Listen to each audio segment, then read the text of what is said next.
tahlilan misalnya. Bedanya NU Muhammadiyah kan cuma harokat ya. NU pakai nasab, Muhammadiyah pakai rafa. Muhammadiyah jadikan isim, NU menjadikan masdar. Halala yuhallilu tahlilan.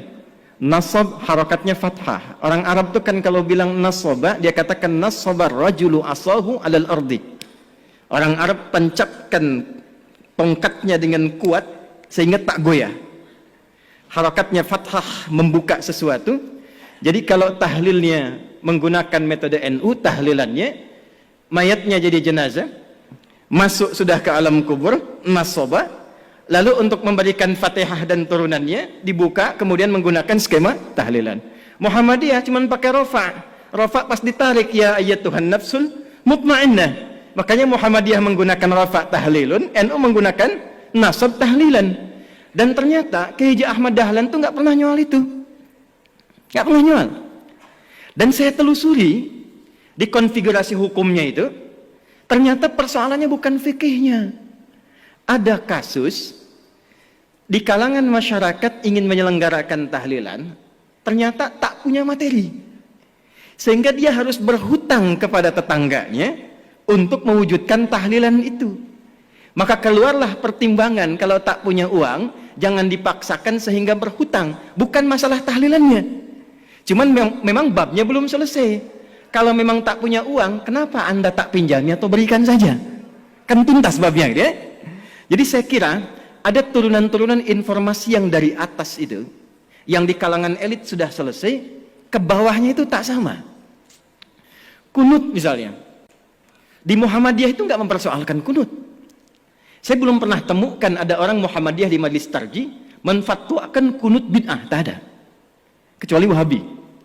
Ya, kecuali Wahabi. Tak pernah saya temukan. Bahkan fatwanya yang terjadi ketika ada imamnya kunut, yang di belakang mengaminkan. Ketika imam di depan pun tak kunut, yang di belakang tak usah sujud sahwi. Jadi tataran konsep di atas itu sudah selesai. Nah, apa yang menyebabkan ke bawah itu tidak tuntas kemudian? Ya, informasi-informasi ini saya kira belum tampilnya dan disemarakkannya dakwah-dakwah seperti Gus Bah, Gus Koyum. Di Muhammadiyah ada kami, ada teman-teman yang lain. Nah, saya mungkin sarankan di semua turunan ke PWM, PWNU sampai yang ke bawah, itu yang difasilitasi untuk muncul. Karena problemnya di luar negeri itu antara faqih, alim, mufti, muballigh, da'i, itu jelas. Saya usia 26 tahun, di Libya diangkat jadi amin khutbah. Boleh menentukan siapa yang khatib. Teman-teman saya yang ngaji sama saya sekarang jadi kiai semua tuh. Kiai Muhammad Imam Sofwan Yahya, menantunya Kiai Aqil Siraj. Itu teman seangkatan saya di Tripoli, ngaji bahasanya dengan saya. Kiai Nurul A'la, Pati. Kemudian ada lagi Kiai Anas Mas'udi, Kiai Muhammad Syamsuddin yang di Madura, yang duduknya kemarin dengan Gus Kautsar di Muktamar Satu Abad NU. Kemudian ada Kiai lagi yang dari Pati, Solah Ulaya. Kemudian ada lagi Tian Kamaluddin. Itu teman-teman kita. Pulang dari Tripoli, kita satu generasi membangun kesepahaman, itu kalau dakwah semua sampai. Nah, saya kira yang terakhir yang ingin saya akhiri, saya pikir sudah saatnya sekarang kita tidak berbicara lagi dalam konteks perbedaan NU Muhammadiyah dalam tatanan yang disepakati, tapi sekarang babnya adalah bagaimana membangun persaudaraan yang menyinergikan sehingga gagasan-gagasan besar yang disampaikan oleh Gus Yahya tadi di depan, membangun peradaban, membangun kemanusiaan, saya kira bisa diinisiasi di bumi pertiwi ini melalui penyatuan dan sinergitas NU dan Muhammadiyah. Ya, tentu nggak akan sama semuanya. Bab rumah sakit, Muhammadiyah. Bab kampus, Muhammadiyah. Jadi pernah ada yang tanya, berapa jumlah kampus Muhammadiyah? 157 kepada Kiai Hasyim Muzadi. Kenapa di NU nggak ada kampusnya? Kata Kiai Hasyim, santai saja. Ya, selain yang Muhammadiyah punya NU semua itu. Jadi jangan khawatir, insya Allah kalau ada yang di NU masuk Muhammadiyah nggak akan jadi Muhammadiyah.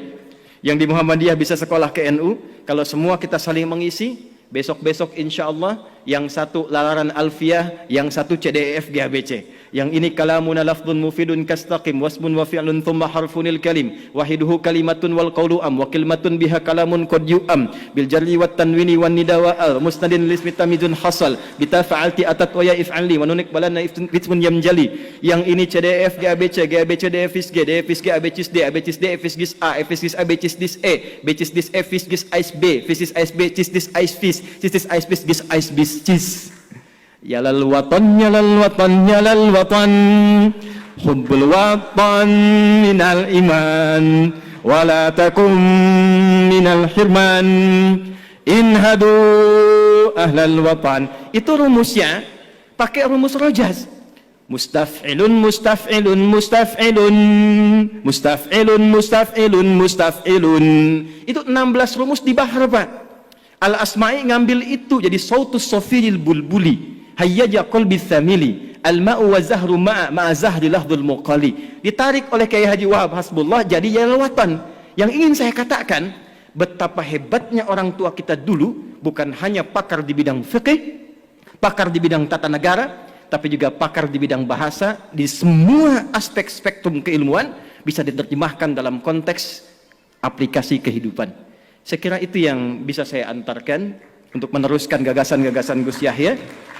Tapi di forum ini terakhir saya berkenan untuk menegaskan bahwa dengan adanya NU memasuki abad kedua saat ini di Surabaya ini, di kota pahlawan ini, saya kira ada narasi hebat yang penting kita sampaikan secara nasional dan internasional. Di tempat ini akan